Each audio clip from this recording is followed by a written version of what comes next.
Ora viva, boa tarde. O meu nome é Luís Corte Real, sou editor da Saída de Emergência. Tenho o prazer de vos receber aqui ao vivo, em direto, na FNAC do Chiado, para mais um Bancast, que é simultaneamente um FNAC Talks. Hoje temos a Rita Alfaiate, ilustradora. Olá. E temos um convidado que desta vez não fui eu que arranjei, foi o Luís Filipe Silva. Podes-te apresentar? Desculpa, vais ter que roubar o... Tens o micro? Guardaste o micro. Sim, Filipe Abranches, autor de banda desenhada, ilustrador e, por acaso, editor da revista Umbra. Muito bem, onde a Rita tem um trabalho. Exatamente. Pronto, Luís, hoje passo se calhar a responsabilidade da organização para ti. Tu estás mais dentro do assunto do que eu, portanto, força e acho que vai ser um podcast giro, porque não vamos falar sobre a Rita, mas a ideia também é falar sobre a banda desenhada em Portugal, ilustração em Portugal, essas coisas todas, não é? Força, Luís. Ok, olá, boa tarde, sou o Luís Filipe Silva, agradeço também a vocês terem vindo, acho que isto vai ser uma conversa animadíssima sobre banda desenhada portuguesa, e gostava de perguntar, eu vou começar por perguntar à Rita, acho que a pergunta é inicial, porquê a banda desenhada, o que é que te fez, o que é que te atrai? Se foi algo que não conseguiste fugir, se tentaste fugir no início da tua juventude, mas não conseguiste mesmo escapar, e o que é que te motiva a estás... E como é que a banda desenhada te permite exprimir aquilo que tu queres exprimir? E depois faria a mesma pergunta também ao Filipe, porque ele também Posso só fazer... Esqueci-me aqui de uma coisa importantíssima. Porquê é que nós estamos aqui com a Rita? Porque a Rita foi a ilustradora convidada da Bang, da última Bang, a Bang 35. Todas as revistas Bang têm um ilustrador português. A Rita foi a ilustradora desta revista, onde tens a tua biografia, uma amostra do teu trabalho. E hoje, ou mais ou menos nesta altura, começou na FNAC Chiado uma exposição com o teu trabalho, que depois vai para outras FNACs, penso que uma FNAC para Norte, uma FNAC para Sul, é a ideia que eu tenho, durante mais ou menos 4, 5 meses, e depois entrará a exposição do autor da próxima revista Bang, que ainda não posso divulgar quem é, mas já está escolhido. Portanto, quem quiser ver o teu trabalho, tem aqui na FNAC Chiado, é super bonito, está aqui com grande destaque, e depois há de ir para outras FNACs, que a FNAC há de anunciar, alguns no Norte, não sei aonde, alguns no Sul, mas pronto, ilustradora convidada da Bang. Tínhamos esquecido deste pormenorzinho. Agora, desculpa lá, podes retomar. Obrigada, Luís. Relativamente à pergunta, eu acho que não consegui fugir, eu tentei.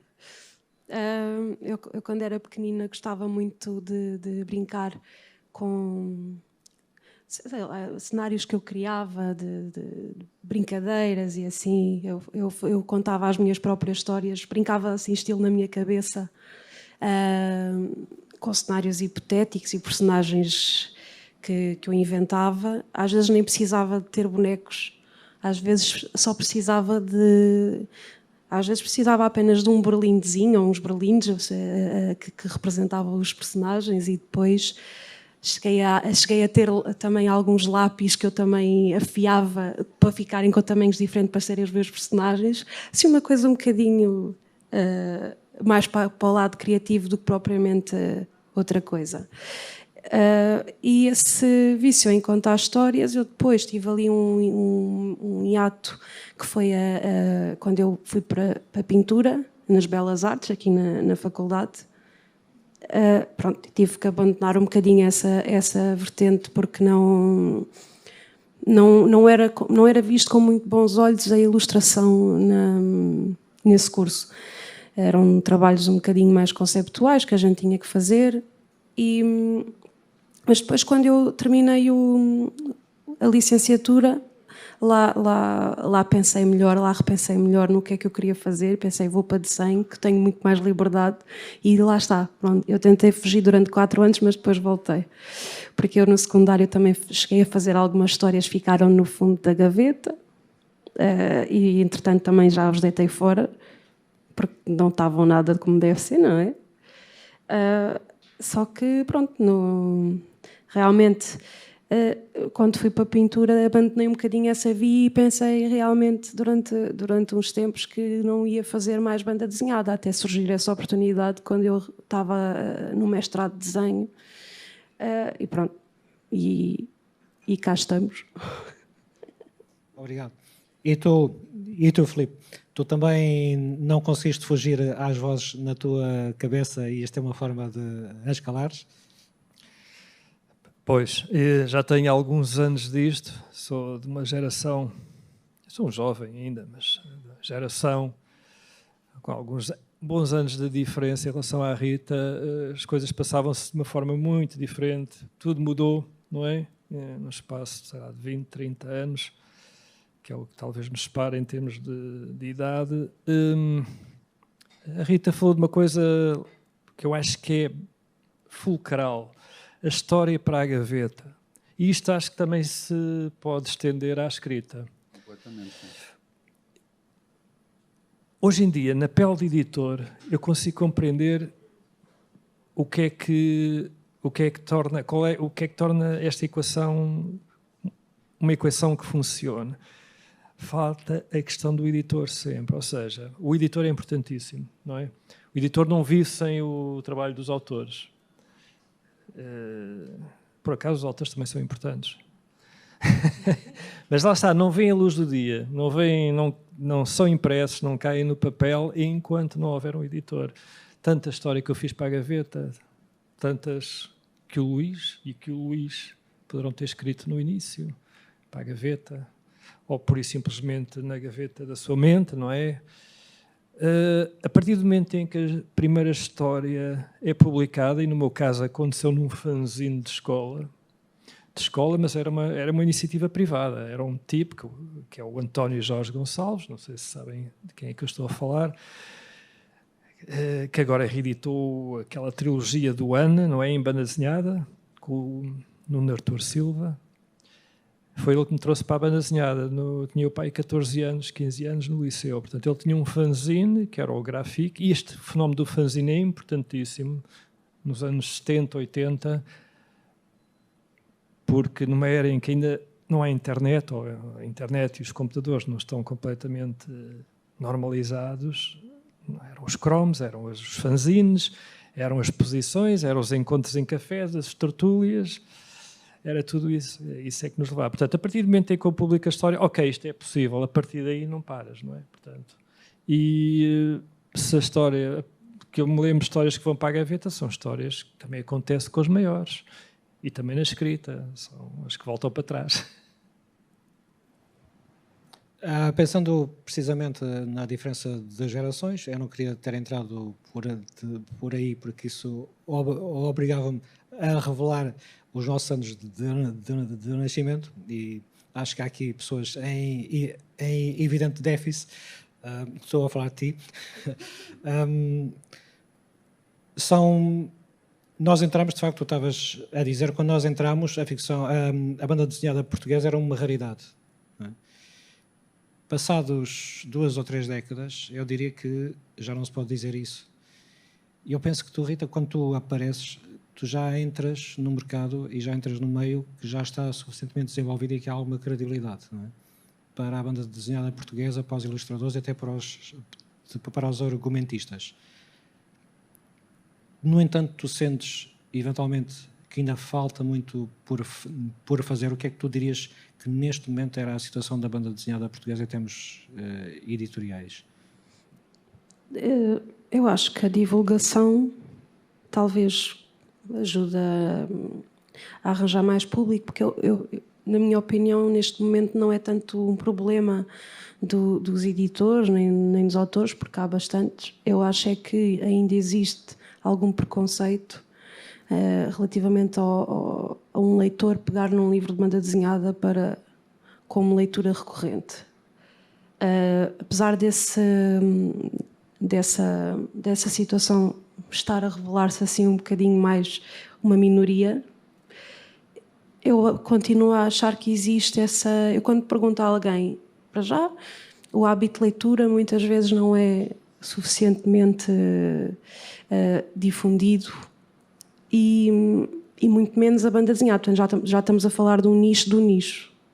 Portanto, se eu perguntar a uma pessoa que vai no comboio aleatoriamente se ela lê banda desenhada, provavelmente não, mas vai dizer que o filho lê.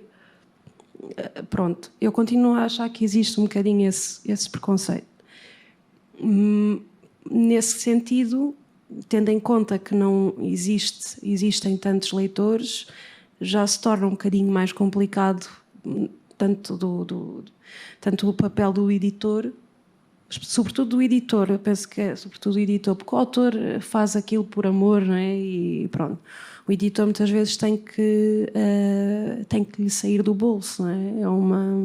Pelo menos essa é a minha perspectiva. Eu não sou editora, nem nada que se pareça, mas é sempre um bocadinho mais complicado, porque se não existem leitores, também a tiragem é menor e o mercado também, consequentemente, é menor, não é? Quando tu fazes as tuas primeiras obras num contexto interessante, né? Que tu fazes, pelo menos a tua primeira obra publicada, tu fazes num contexto de sucedâneo académico, se me permites dizer isso, né? Tu fazes uma obra no contexto de um mestrado que estavas a tirar, certo? E tiveste... Isso era interessante perceber como é que tu ligas e associas a parte académica com aquilo que não é tão académica, que é de comunicação, basicamente de maior público. E se tiveste dificuldade em encontrar um editor quando tu tentar, como é que ocorreu a publicação do teu primeiro livro e como é que começaste a tornar-te a Rita Alfaiate? Então, isso começou quando eu estava a fazer o mestrado em desenho e estava num evento que ocorre semestralmente aqui nas Belas Artes em Lisboa, que é as GABA, que é as Galerias Abertas, e eu tinha uma colega que era a Sharon Mendes, a editora da Escorpião Azul. Uma das editoras da Escorpião Azul, ela já tinha o projeto da editora e éramos colegas em algumas cadeiras. Portanto, eu já a conhecia, ela viu o meu trabalho, porque eu nesse ano optei por expor, além das pinturas, também expus um bocadinho umas amostras de banda desenhada de umas páginas soltas que eu tinha feito. Ela viu-as e convidou-me nessa altura para eu fazer um livro para a editora. Portanto, eu não tinha projeto nenhum, foi a partir daí que eu comecei a trabalhar. Portanto, isso aconteceu ali entre semestres ou entre anos, uma coisa assim. Eu fui do primeiro para o segundo, e no segundo ano eu tinha que registar um tema de tese.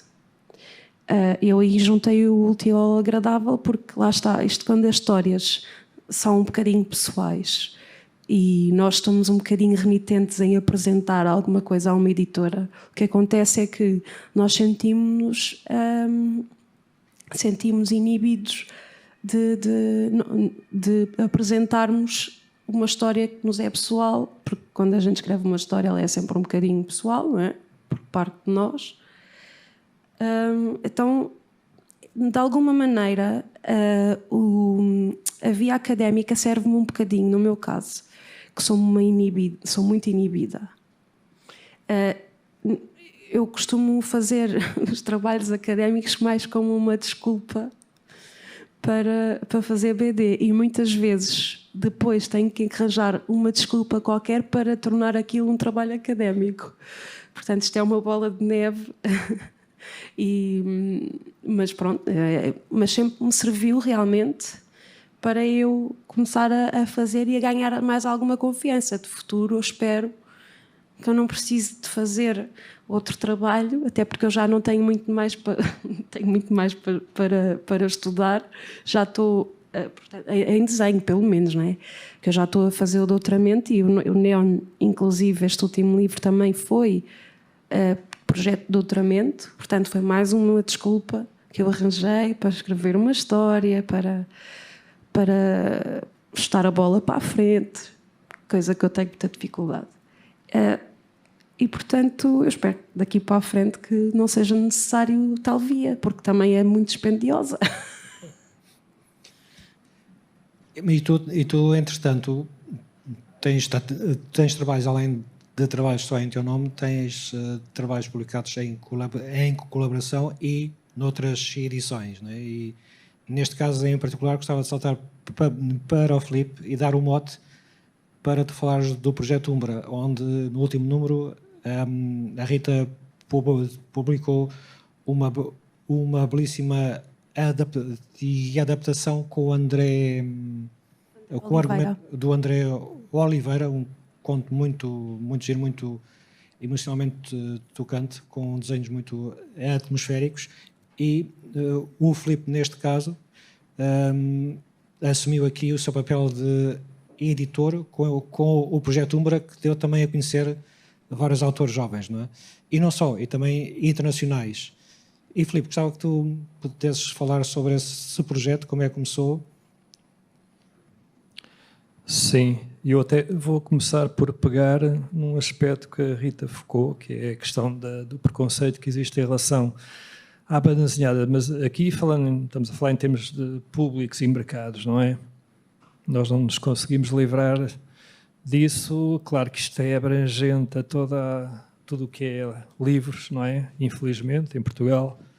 E a banda desenhada, sendo também um nicho, sofre com isso. Mas eu queria ser aqui um bocadito duro, agora na pele mais negra do editor, com os autores, no qual me incluo também. Eu acho que o preconceito muitas vezes parte dos autores também. Não será com certeza o teu caso, acho que estás aí com uma energia fantástica e queres trabalhar e produzir, mas eu estou a falar da malta amiga, da malta da minha geração. Ninguém quer fazer banda desenhada. Têm os seus empregos, designers, têm trabalho editorial, não é? Mas a banda desenhada, quantas páginas? Isso é pago, quanto e não sei o quê, porque ainda sou do tempo em que as bandas desenhadas, os contributos de banda desenhada não eram pagos com livros pelo editor. Isso mudou, infelizmente mudou, sublinhando que eu pago aos autores. Às vezes é quase simbólico, mas é o que é. E, portanto, começa logo na cabeça dos autores. Eu, para o projeto da Umbra, que começa em 2018, este é o 4º número, portanto vamos com 4, estamos a fazer uma média de 1 por ano, quis realmente resgatar muito da malta que anda aí a trabalhar em banda desenhada há anos. Só que... Então, mas espera lá. Eu sou professor de visuais e de banda desenhada e ilustração. Bora aí pegar na malta nova, que já estão aí a dar contributos, porque não? Pronto, nós vamos a festivais, conversamos, acabamos por nos conhecer todos de uma ou de outra maneira e, portanto, também queríamos a variedade, procuramos a variedade e, porque não, a Rita. Entretanto, eu devo dizer que... E tem com este aspecto de curiosidade, a Umbra é um projeto que surgiu em 2018, a minha ideia um bocadito louca de querer retomar os clássicos dos anos 50, da ficção científica, do weird fiction, muito banda desenhada de género. E existia mesmo uma editora que era a EC Comics, portanto Entertainment Comics, não é a DC nem a Marvel, é EC Comics, tinha fantásticos desenhadores e argumentistas, sobretudo os argumentistas, faziam coisas na sua editora, tinham coisas temáticas da guerra, isto nos anos 50 estava-se a viver a guerra da Coreia nos Estados Unidos, a ficção científica, mas o Hollywood, por exemplo, o terror. Portanto, os comic books eram os mesmos, simplesmente mudavam logo para uma... Portanto, era a banda desenhada de género puro e duro, não é? Eu quis recuperar isso. Criei um meeting online com alguns dos meus amigos, embora arranjar um nome para este projeto que eu tenho aqui e uma ideia gráfica para isto, e eu quero-vos perguntar, uma revista faz sentido nos dias de hoje? Epá, se for uma coisa como a Bang faz sentido, mas uma revista destas é impossível. Portanto, tem que ser uma coisa colombada, tem que ter um aspecto de livro e tem que ser uma antologia, no mínimo, com histórias completas, autoconclusivas. E, portanto, chegámos a este modelo, um formato que não é baratinho porque foge ao standard, mas a preto e branco, isto tinha que ser, não é? E a ideia era ir rodando os autores, revisitando temáticas, com histórias fechadas, mas com universos e personagens que poderiam saltar um bocado como a Marvel, mas à nossa escala, não é? Pronto. O público e o mercado começaram por detalhar o percurso da Umbra. No 4º número, nós, ficção científica só, esquece, impossível. Terror só esquece, ou só temáticas de género muito catalogadas, não é? Portanto, tivemos que abrir o espectro. E, portanto, estamos a aceitar histórias de indies, histórias estranhas, normalmente. O que é que não é estranho hoje em dia, sendo uma história pessoal, não é? E, portanto, juntamos argumentistas com artistas e, embora aí, agora a bola está do vosso lado. Isso, já agora, aproveitando essa deixa, isso era uma das perguntas que eu gostava de fazer. Como é que tu, em particular, nesse projeto, como é que tu, o que é que tu costumas aceitar? Se aceitas já projetos fechados ou ideias que depois ajudas a trabalhar? Sim. E depois qual é que é o teu processo de casar argumentista com ilustrador? Eu tenho trabalhado com um sócio, que é o Pedro Moura, que é importantíssimo. De resto, ele também é argumentista e escreve algumas das histórias para a Umbra. Mas, basicamente, é assim. Não há muito material disponível e pronto. Mas dos estrangeiros é material que já existe, não é? E normalmente tem que ser histórias com direitos libertos. Portanto, em que os autores estrangeiros estão na posse dos direitos das suas histórias. Normalmente são curtas que eles autopublicaram, ou se estão na mão da DC ou de uma outra chancela americana, impossível, esquece. Mas se é uma história autopublicada por um desses autores, eles libertam-nas e pronto, venham elas. Os direitos autorais permanecem com eles. Todas as histórias que nós encomendamos, ou mesmo aquelas em que juntamos artistas com escritores, são uma encomenda. Portanto, os direitos e o universo das histórias são pertença da Umbra, os direitos conexos são sempre dos autores, como é lógico, e tentamos manter, portanto, as histórias que são produzidas no âmbito da Umbra connosco. Já agora, qual era o tópico? Estavas a dizer como é que casávamos, não é? Sim, como é que se casa? Pronto, isto é um bocado com o que existe à mão, disponível, mas é um bocado a mandar o barro à parede. Mas normalmente as coisas... Olha, se calhar este traço ia bem com um determinado argumentista, como somos poucos, isto é uma escala reduzida nacional, portanto, conhecemos mais ou menos todos, portanto, e às vezes há casamentos improváveis, não é? Aqui resultou muito bem, não é? O André Oliveira produziu um argumento fantástico, muito giro, sobre as famílias modernas, se quisermos, os tempos modernos, e a Rita deu uma volta a isto fantástica. E com um toquezinho de ficção científica. E tem qualquer coisa, sim, pronto. Desde que tenha lá um toquezinho de ficção científica ou outra qualquer coisa de estranho, que não é difícil de arranjar. Pronto, a única coisa, o único briefing que houve aqui é olhei para o trabalho da Rita e por acaso estão ali umas pranchas com que eu me identifico muito. Estas mais negras, com mais textura, com mais sombra, vem esse trabalho. Eu sei que é mais duro, são as mais difíceis de produzir, mas também são as mais bonitas. Eu volto a dizer a quem nos for ver, as milhares de pessoas que forem assistir ao Bancast e ao FNAC Talks, venham à FNAC do Chiado. A exposição vai cá estar ainda uns meses, porque o trabalho é mesmo bonito e é muito variado e muito colorido. E é diferente do que aqui a FNAC tem sempre exposições de fotografia e exposições muito interessantes. Já tivemos cá algumas exposições de ilustrações, nomeadamente aquelas antologias do Edgar Allan Poe, do Lovecraft.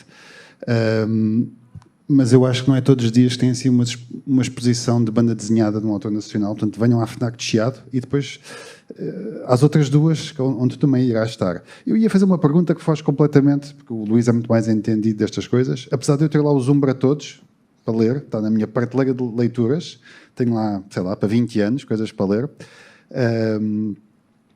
Isto dá para viver da banda desenhada em Portugal hoje em dia? É porque, assim, A nível de escritor de ficção, deve haver 10 em Portugal.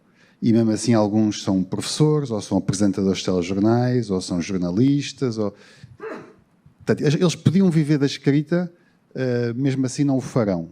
E também podiam viver da escrita porque têm profissões onde são figuras públicas e tão conhecidas que os livros vendem-se como pãezinhos quentes, não é? Eu, se escrevesse o Equador, eu costumo dizer, se eu tivesse escrito o Equador igualzinho como o Miguel Sousa Tavares o escreveu e eu o publicasse, era o mesmo livro. Ia vender 2000. Pronto, não tenho qualquer dúvida. Mas pronto, tens 10 autores em Portugal de ficção que podiam viver. Que são os que estão nos festivais literários, correm os festivais literários todos, começam no Algarve, sobem, vão atrás dos montes, ao Minho, às correntes de escrita, são sempre os mesmos 10, 15, 20. E autores de banda desenhada? É possível? Ou tenho que trabalhar para a Marvel e para a DC a partir de Portugal? Não. É assim, eu pessoalmente não consigo, eu não consigo responder pelos outros, mas eu não me é possível. Mas a percepção que tu tens, conheces gente que viva da banda desenhada? Conheço gente que vive, mas é mais para o mercado norte-americano. Ou seja, trabalham para editoras estrangeiras. Exatamente. Tipo as Marvels, as DCs, Sim.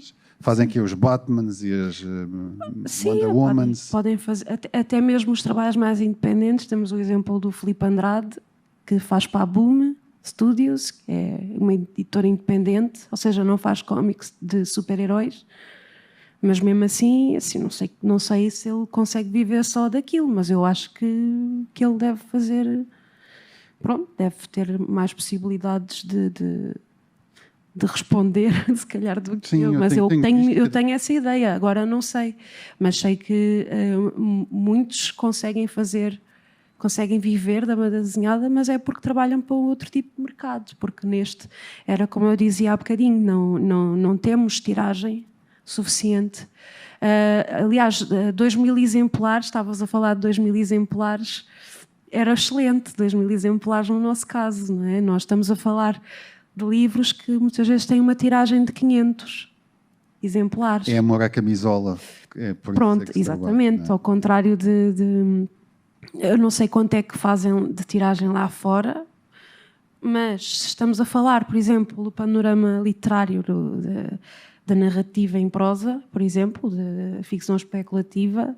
Se estivermos no universo, numa tiragem de 2.000 exemplares, a banda desenhada, se calhar, não sei se chega a 1.000, só se for aqueles livros de clássicos da literatura e assim, que tenham mais saída, porque se for um álbum como os meus, por exemplo, não vai ter essa saída, de certeza. Portanto, estamos a falar mesmo do nicho, que é... Nós sabemos o que é o nicho do nicho, porque, olha, o Luís quer ficção científica.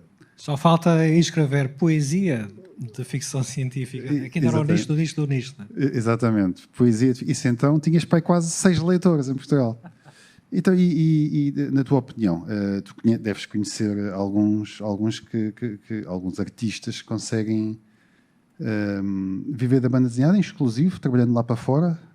Sim, devem-se contar pelos dedos da mão. E também não se ganha fortunas, para não? Pois, mas trabalham que são trabalho escravo, se formos a pensar. O que é que queres dizer com isso? Como é que é a vida deles? É porque, vamos lá ver, estou-me a lembrar do Jorge Coelho. Fez agora o Gatsby, uma adaptação do célebre espetacular romance. A Rita já falou do Filipe Andrade com o RAM V, que consegue produzir histórias independentes para uma grande editora e uma grande chancela, penso que é americana, mas não tenho a certeza, sim. Quem mais? Pronto, um ou outro, mas meia dúzia se calhar que estão a fazer de malta mais nova que está a fazer para mercado e são capazes de fazer alguns super-heróis de vez em quando. O próprio Jorge Coelho já fez o Homem-Aranha, acho eu. Rocket Raccoon. Pronto, e também, vamos lá ver, mesmo que falemos da questão da escala nacional e do que isto é. Isto nos anos 50, eu agora estou a entrar um bocado nisso, ando a comprar umas revistas antigas e, aliás, dos anos 70 estou a recuperar algumas que tive e que já perdi tudo, que eu era leitor do Mundo de Aventuras. nós falámos de uma coisa que era a Agência Portuguesa de Revistas, que eu não sei se sabem do que é que eu estou a falar. Estávamos a falar de não sei quantas edições diferentes, e depois isto resvalava para tudo e mais alguma coisa, para os cromos, para a venda de quiosque. Estamos a falar de centenas de milhares de... O Mosquito, por exemplo, tinha uma tiragem de centenas de milhares e vendia e fazia dinheiro. Portanto, houve anos 50, 60, depois, claro, nos anos 70 e 80 a coisa começa a cair. A banda desenhada em Portugal já teve melhores dias. Já teve melhores dias, portanto, era um negócio. Eu lembro das seleções BD. Exatamente. Isso é um bocadinho posterior, mas sim, é do tempo do Mundo de Aventuras, já da fase final, o Tintim. Mas não era necessariamente de autores de portugueses, tu tinhas ilustradores portugueses a adaptar a desenhos, né, de coisas... Exatamente. Havia muita coisa importada, adaptações e não sei o quê. Mas haviam revistas com capas fantásticas. Eu estou a pensar no Carlos Alberto Santos, que eu estou a conhecer agora melhor, estou a comprar uns Mundo de Aventuras dos anos 50, que são capas fantásticas. Havia uma produção, pronto, isto desapareceu tudo, não é? Houve um retorno da banda desenhada de autor nos anos 90, muito por obra de João Paulo Coutrinho, que já não está entre nós, infelizmente, mas e pela BDteca de Lisboa, associado a isso a um salão de banda desenhada. Temos ainda o Festival da Amadora, estão a voltar os festivais, há muitos festivais que estão a aparecer, mas nicho de nicho, lá está. Estamos a falar de nicho de nicho. Isto tem uma tiragem de 600, o primeiro número foi uma loucura, fiz 800, tenho lá ainda armazém alguns para dar e vender. Esta minha novela gráfica, aqui na versão inglesa, fazem-se 500, não é? E eu que estou mais ou menos por dentro dos custos do papel, da cartolina e da impressão, eu diria que se tu pagares os custos, no final é muito bom. Exatamente. Se não perdes dinheiro, exatamente. É uma vitória. E eu queria chegar a um aspecto importante, já que estamos a falar da questão de custos e de maneiras de contornar isto. Às vezes, dos 4 números, os 2 últimos são feitos com o crowdfunding. Ok? Porque a partir do 3º número, as pessoas começam a perguntar, então o 4º. No segundo já estavam a perguntar pelo 3º, depois o 4º, então começa o crowdfunding, portanto ele tem 100 pessoas que suportam isto, está garantido, ok? Portanto, o 5 já estava a falar, mas entretanto isto vai ser reformulado, o projeto. Tem a ver um pouco, eu queria, uma loucura, eu quero afunilar mais ainda a questão dos géneros, mas... Não sei porque ainda quero voltar à ideia original, mas quero que isto se desdobre em várias coisas, a Umbra. Portanto, está a ser tudo repensado, não muito longe de ter terminado, mas queria que se reformulasse, também para refrescar um bocado tudo isto, não é? Mas eu estava a falar da questão das tiragens, não é? Era das tiragens que eu estava a falar, não? Eu gostava do crowdfunding, não é? Sim. Que sem isso, impossível. Neste momento. Eu gostava de pegar precisamente o tema da internacionalização, porque essa profissionalização implica uma coisa, implica que tens de trabalhar em equipa também. E às vezes quando uma pessoa começa a fazer em Portugal, está muito no seu quarto, no seu espaço, faz tudo, controla tudo, a arte final, etc. O que é bom e é mau, não é? E uma das coisas que é importante é poder adaptar, quando se é ilustrador, adaptar a argumentos de outro. E voltando aqui à Rita, tu começaste por fazer o argumento, voltaste a fazer o argumento também no Neon, no teu último livro, certo? Mas no caso em particular do que publicaste na Umbra, tu adaptaste o argumento de outra pessoa. É bom, é mau, gostas, não gostas, é mais fácil, é mais difícil? É assim, é mais fácil por um lado porque nós já temos por onde nos guiar. Mas por outro, vou falar por mim, não é? Eu gosto de contar as minhas histórias. E apesar de haver argumentos que, por mais que me apaixonem, quando a história é minha, é sempre um envolvimento maior. Não consigo... Posso até adorar a história, mas não me identifico tanto porque não fui eu que escrevi. Mas lá está, isso depende muito, isto é só o meu caso, depende muito. Há muitos autores que vão responder-te exatamente o contrário, que preferem, só querem desenhar, pronto. No meu caso não, eu gosto mais de contar as histórias, gosto mais de escrever, não escrevo, desenhar os meus mundos, os meus ambientes, os meus personagens, e é isso que realmente me apaixona. Gosto imenso de desenhar e se gostar da história melhor, como no caso do André, gostei muito da história, gostei muito do projeto, só que, pronto, para ser sincera, gosto mais de ser eu a escrever, mas isso é a experiência de cada um. E tu és uma pessoa, pelo menos da experiência que tiveste, que gostas mais de uma forma Alan Moore, em que descreve até o pormenor do canto da vinheta, ou apenas alguém que faz uma frase e, olha, desenha como tu quiseres? Eu gosto de ter alguma liberdade nisso, porque eu gosto de contar a história por imagens, e gosto de ter a minha própria cadência, o meu próprio ritmo na história. Mas se a pessoa puser se a pessoa discriminar o que é que se passa em cada vinheta, eu faço exatamente como lá está, a não ser que eu tenha assim uma solução que acho que funciona melhor, porque já tenho a página à minha frente e aí eu falo diretamente com o argumentista e digo, olha, o que é que achas? Eu acho que isto assim funciona um bocadinho melhor. Isso acaba por ser uma colaboração, não é? Mas, por norma, guio-me por aquilo que a pessoa lá escreve. Claro que depois há argumentistas que descrevem mais a cena e outros que não descrevem tanto, e nesse aspecto, se não me descreverem, acaba por ser um bocadinho igual. Eu, como estou habituada a criar a narrativa nas minhas próprias histórias, a narrativa que eu muitas vezes nem escrevo, porque eu não escrevo, eu faço diretamente o desenho, faço diretamente o storyboard, e é assim que eu organizo a minha história. Ou seja, não sou capaz de escrever. Se me puserem a escrever uma história, eu escrevo um parágrafo e digo, pronto, já está, não sei o que é que...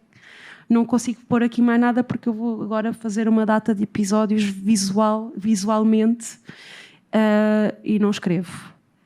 Por isso, se não fizerem, se por acaso não detalharem tanto o que é que querem nas vinhetas, dado que eu estou habituada, eu não preciso, mas se me descreverem, eu agradeço. Sim, basicamente tu queres que te digam quando é que respiras e depois entre os dois momentos de respiração tu fazes o teu percurso, não é? Exatamente, ou seja, às vezes quando nós temos a página à frente nós precisamos também de ver do lado do leitor os momentos que é para respirar, não é? Os momentos que é preciso, porque onde o desenho tem muito detalhe e assim é preciso parar um bocadinho, porque senão o leitor fica soberbado com o que está a ver. E quando nós estamos a descrever quando nós estamos a escrever, muitas vezes não temos essa percepção porque estamos apenas a usar a imaginação, não é? A não ser que a pessoa tenha bastante experiência e que saiba dar momentos para respirar à história. Mas isso, a maioria dos argumentistas em Portugal não têm esse problema. Se eles estiverem a descrever uma cena, por norma, está tudo bem, não há muito a acrescentar, eu respeito. Como é óbvio, né? Se houver alguma coisa, falo com a pessoa e digo, olha, funciona melhor se calhar assim, o que é que tu achas disto? No fundo é uma colaboração. Disseste aí um termo giro, argumentistas em Portugal. Será que isso pode dizer, meus caros, que existe banda desenhada portuguesa no sentido de ser portuguesa, ou a banda desenhada é universal e é por acaso que nós falamos em português? E depois vou-te perguntar, porque tu estiveste na Feira do Livro em Buenos Aires, Sim. convidado, um dos 4 ilustradores portugueses convidados, a representar-nos, onde apresentaste a Umbra e trabalhos teus e nacionais.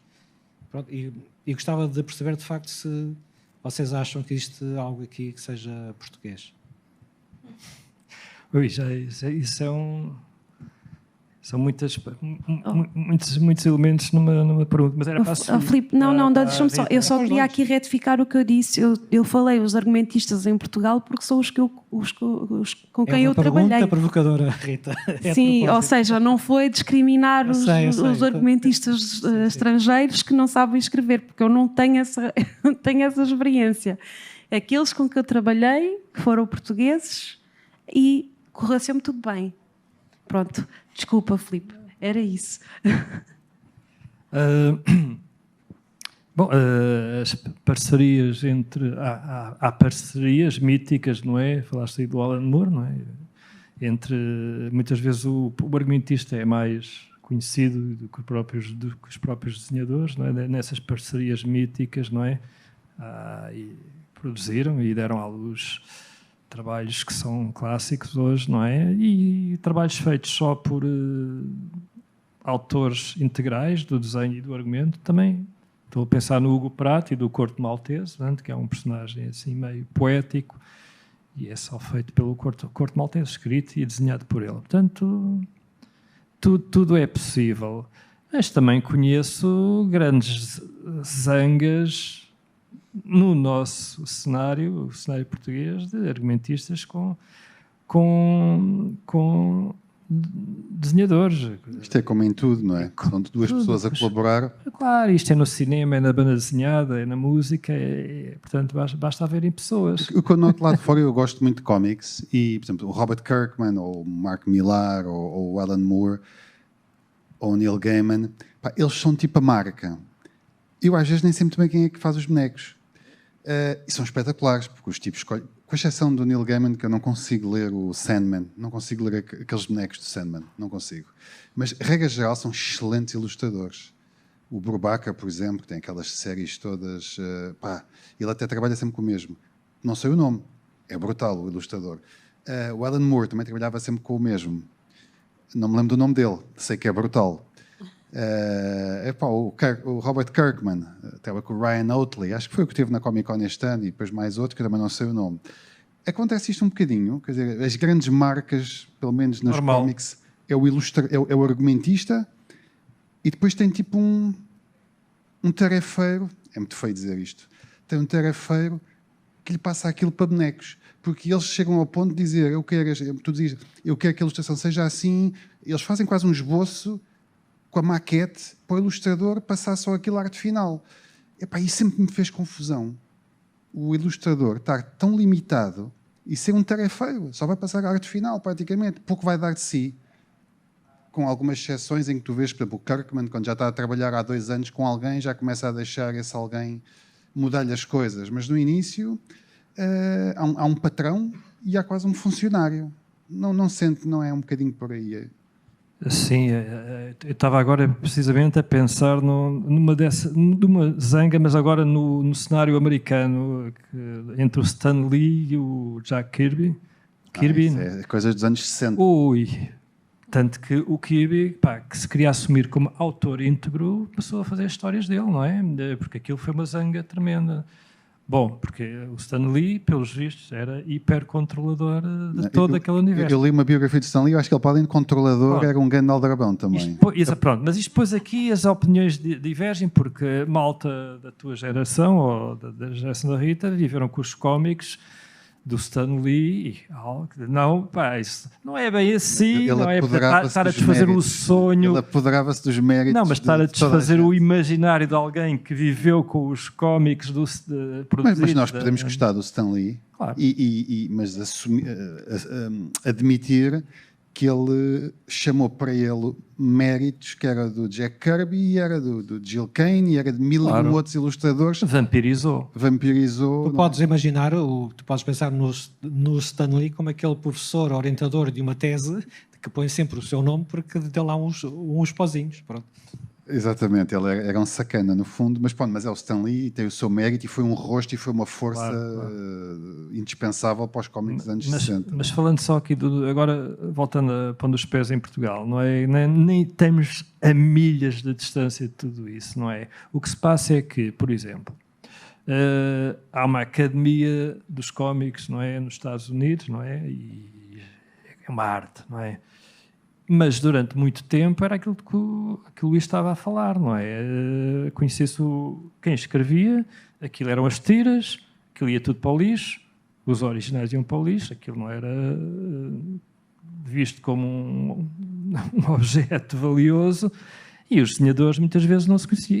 E faz todo sentido. Porquê? Porque a banda desenhada, ou os cómics, é uma arte de massas. Chamar arte hoje já é algo de muito bom, mas não foi considerado arte durante muito tempo. Portanto, é um mídia de massas, não é? E popular.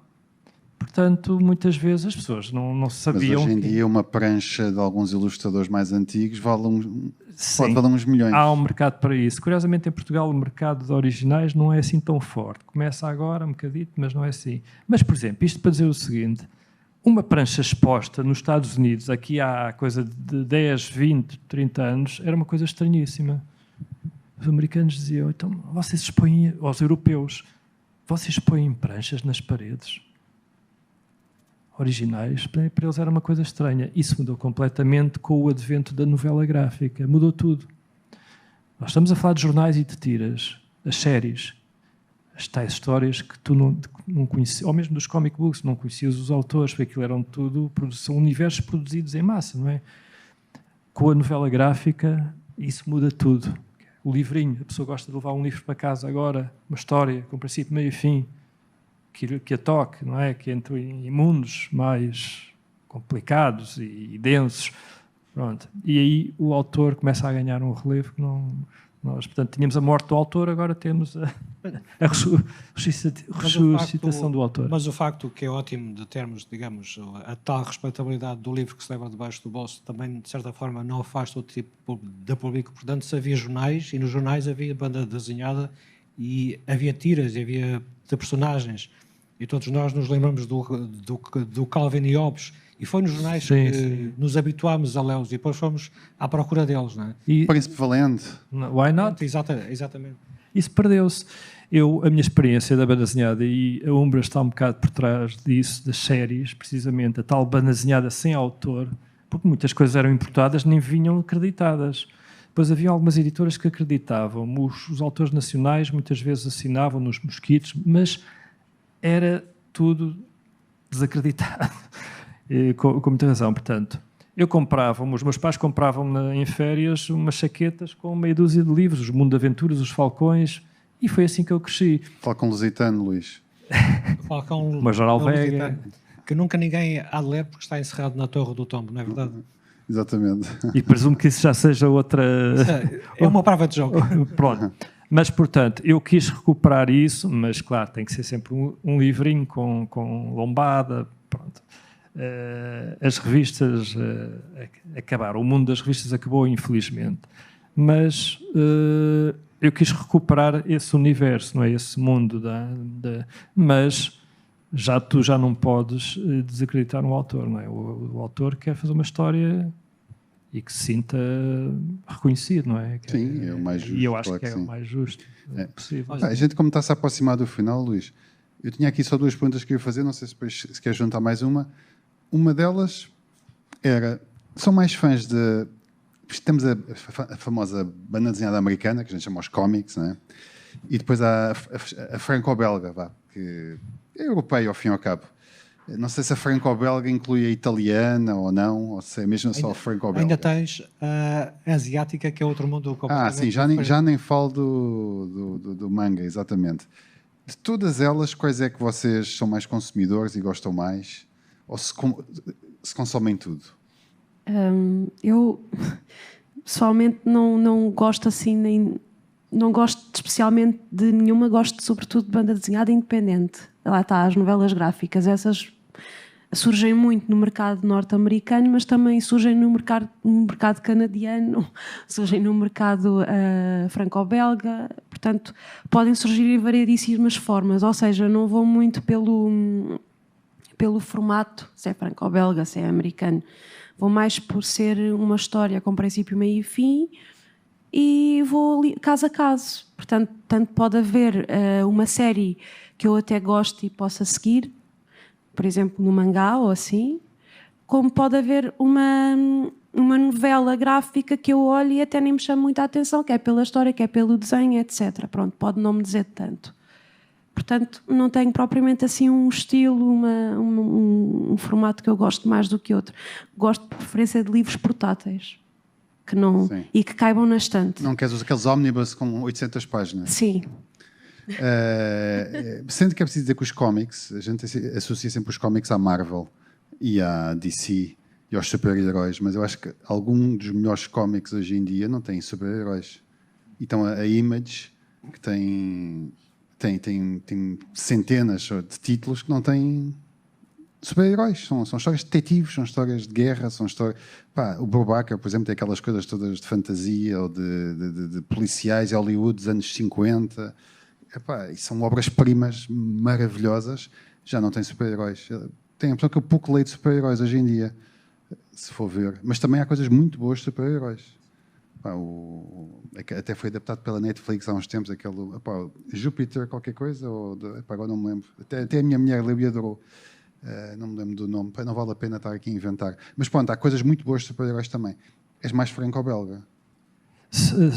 Sim, de raiz, começou aí, sim. Começou por aí. Tintin, é a geração. Os Lucky Lukes. Sim, claro. Asterix. Exatamente. Mas, curiosamente, andei ali a roçar. Por acaso, nunca não me tornei um leitor de mangá, curiosamente. Também não. Mas, no meu caso, é de geração. Tem a ver tenho lá tanto em casa e nem me dá vontade de ler, mas um dia vou ler, vou gostar muito. Mas vi pranchas e trabalho, inclusivamente naquele grande festival de França, em Angoulême, que me levaram a pensar, porque era o que estavas a falar. Nos vários nichos, nas várias temáticas, nos vários géneros, tu encontras autores muito bons, os que fogem um bocado do lado mais industrial da coisa. Okay. Tu tens autores fantásticos, muito independentes, a serem convidados para fazer um Spider-Man ou outro herói qualquer. Eu lembro-me do... Só que depois fazem coisas, um Batman pelo Mazzucchelli, será... Eu lembro de ver o Moebius trabalhar com o Stan Lee para fazer um Silver Surfer e o Galactus. E o Dave McKean trabalhou o Batman, Dave o McKean, Asilo. por exemplo, não é? Que deves também conhecer. Portanto, que são muito artísticos, muito gráficos e que são convidados páginas tantas para aquele universo e de vez em quando refrescam tudo aquilo. Portanto, a coisa não é assim tão má. Agora, comprar aqueles cómics, aquela série, aquele super-herói, todos os números, todos... Não. Eu gosto mais de ler livros, ainda gosto de ler livros, pouco tempo, é preciso ter disponibilidade para ler livros. Banda desenhada, vou picando aqui e ali em todos os campos. O Luís falou de uma coisa, só para referir rapidamente, estive na Argentina, em Buenos Aires, numa mega feira do livro, que é uma coisa brutal, não é? Portanto, a Feira do Livro de Buenos Aires penso que é a segunda maior de todas as Américas e é uma das maiores do mundo. Eu perdi-me ali, fui convidado, fui numa comitiva, fui representar a banda desenhada, mais uma autora portuguesa, mas que vive em Buenos Aires, estava lá, e portanto carregava nos ombros, realmente fui lá por causa da História de Lisboa. Portanto, eu produzi entre 98 e 2000 a História de Lisboa, uma encomenda da Câmara Municipal de Lisboa, e foi por lá porque o tema era Lisboa precisamente. Mas eu fui lá para ver lá, vou a Buenos Aires, que era uma viagem de sonho, vou lá para fazer uma investigação sobre todo aquele fenómeno dos anos 50 de autores italianos e argentinos que estavam lá e a recriar toda a banda desenhada. O que é que eles fizeram? Entre eles o Hugo Pratt, não é? Embora o Corto Maltese começou mais tarde. Antes daqueles anos negros da ditadura na Argentina, produziu-se imenso. Isso foi uma coisa de economia, nos anos 50, 60, a banda desenhada, um bocado como a agência portuguesa de revistas aqui em Portugal. Aquilo produziu-se imensa banda desenhada em séries. Pronto. E à volta desta figura, o Hector Oesterheld, que escrevia argumentos para imensa gente.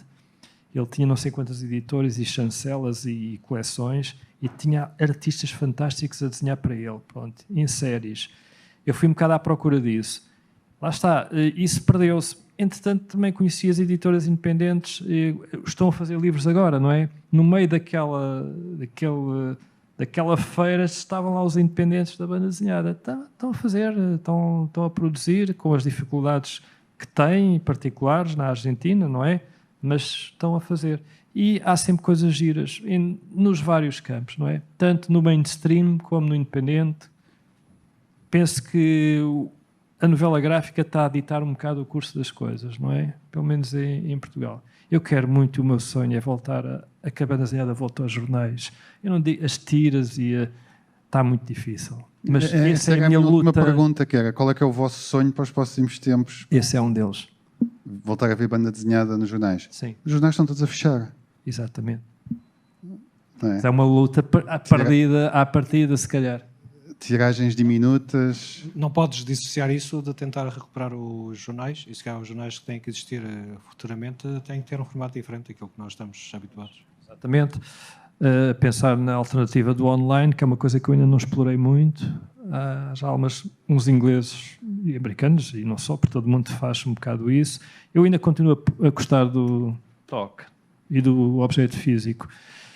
Mas quem sabe ver as duas coisas, não é? Tiragens reduzidas no printing on demand ou crowdfunding em papel e depois a ver o suporte online. Mas ainda acredito, queria muito a coisa dos jornais, porque a narrativa e a escrita para todas as semanas, para um periódico, ela própria cria uma dinâmica de escrita que torna-se inventiva, pode gerar uma dinâmica muito gira para criar narrativas. E Rita, qual é que é o teu sonho, para além de, sei lá, imagino eu fartaste de vender livros e publicar? Eu não tenho sonhos.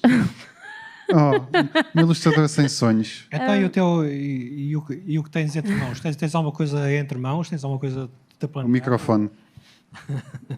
O microfone. O microfone. É uma forma de começar. Sonhos para a banda desenhada, sei lá, que hajam mais leitores. Isso é espetacular. Sobretudo isso, não é? Era termos mais leitores. Resolvia os problemas todos. A clonagem para aí poderia Começava, sim, eu acho que sim, eu começava por me clonar a mim, com o trabalho que eu tenho dava jeito. Mas pronto, isso não é muito ético. Mais leitores. Mais leitores. Significaria tiragens maiores. Exatamente. Significaria mais é possível. Os custos unitários caíam, era possível fazer dinheiro a publicar livros, o que ia aumentar o número de livros, o número de artistas. Sabes, Portugal é o país da Europa que tem menos leitores. Eu tenho a impressão que em Portugal cada português lê em média um livro por ano, uma coisa assim. Mas depois chegas aos países nórdicos e é 12 livros por ano. Pois. Portanto, nós estamos na cauda da Europa, atrás de Espanha, muito atrás de Espanha, atrás da Grécia, atrás praticamente atrás de todos os países. Estamos em último lugar mesmo. Se calhar temos que pôr banda desenhada nas revistas da Maria e da TV 7 Dias. Essas também vendem, não sei se vendem suficiente. Essas vendem, ou no Correio da Manhã. É exatamente. O meu plano passa por uma coisa para ir. Estava a ver ali o tal e qual. Propor ao Correio da Manhã qualquer coisa. Luís, não sei se tens uma pergunta para fechar. Era precisamente essa. O que é que vocês têm entre mãos? Esse é o sonho, mas para ir em busca do sonho, vamos de passo a passo e vocês têm um próximo passo, imagino, ou é um projeto em curso, ou é o que vai sair, ou é algo que ainda que gostariam de fazer. Gostava de dar-vos a oportunidade de falarem o que é que vem mais do Filipe e da Rita nos próximos tempos. Pronto, para encerrarmos. A nível de projetos pessoais, ainda não comecei a fazer nada em concreto, só tenho ideias, mas para a banda desenhada, sem ser projetos pessoais, acho que pronto, nós os dois estamos a trabalhar na nova coleção dos clássicos da Louvre, da adaptação de obras literárias. Pronto, e é isso que eu tenho em mãos neste momento. E pode-se saber já se pode saber qual é a adaptação? A adaptação do Bernardino Ribeiro, A Menina e Moça. Muito bem, muito bem. Por acaso também estou na calha para sair nessa coleção. Estou a trabalhar as Crónicas do Fernão Lopes, que é assim um livrito com 1500 páginas, mas que o argumentista condensou em 48 as Crónicas do Dom João I. E isto é muito fixe. Há bocado a Rita estava-se a falar dessa coisa de se preferíamos trabalhar argumentos nossos ou com alguém. Este é um dos casos em que estou a trabalhar com o argumentista. Descomplica muito. E às vezes é bom e produz algo mais, ou seja, eu a fazer aquilo se calhar não era tão a coisa não eu bloquearia mais e perderia mais tempo na pesquisa e não sei o quê. Às vezes é muito fixe. A experiência da Umbra, em que fiz histórias minhas e histórias com outros argumentistas, ambas as situações foram muito interessantes. Esse é um dos projetos. Estou quase a terminar o livro, há de sair agora proximamente, mas tenho um outro projeto que não teve uma bolsa e eu que vou ter que arranjar financiamento para ele, porque uma coisa é teres 15 mil euros, que é uma residência, para trabalhares durante o ano num álbum de 100 páginas, por exemplo.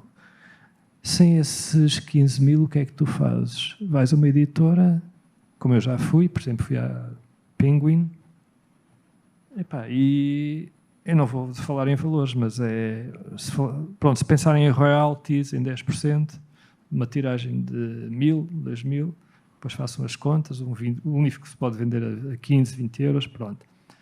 Como é que se pode viver disso durante o ano? Ou seja, há bocado também se falou da questão de isto não são os Estados Unidos. Os editores não estão a pagar aos escritores para trabalharem. Começam a aparecer situações dessas, mas em Portugal, mas é uma coisa, é uma gota no oceano, não é?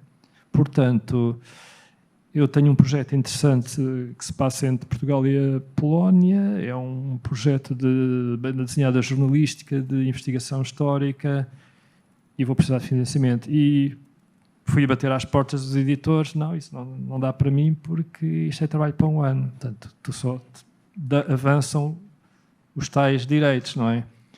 Como é que tu fazes sem uma bolsa, não é? Para uma coisa dessa, uma bolsa de criação literária. Ora bem, vamos pensar no crowdfunding.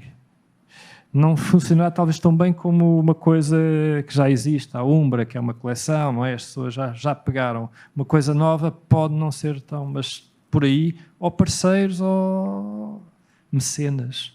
Ok, não é fácil. Bem, damos por terminado este Bancast Fnac Talks sobre o trabalho da Rita Alfaiate, mas também sobre a banda desenhada em Portugal, sobre as dificuldades dos editores, dos escritores, dos ilustradores, o nicho do nicho. Nós sabemos bem o que isso é, também publicamos muito nicho no nicho na coleção Bang. Portanto, obrigado a todos que estiveram aqui, obrigado a todos os que vão ver em casa e estamos de volta daqui a 2 semanas. Um abraço, obrigado.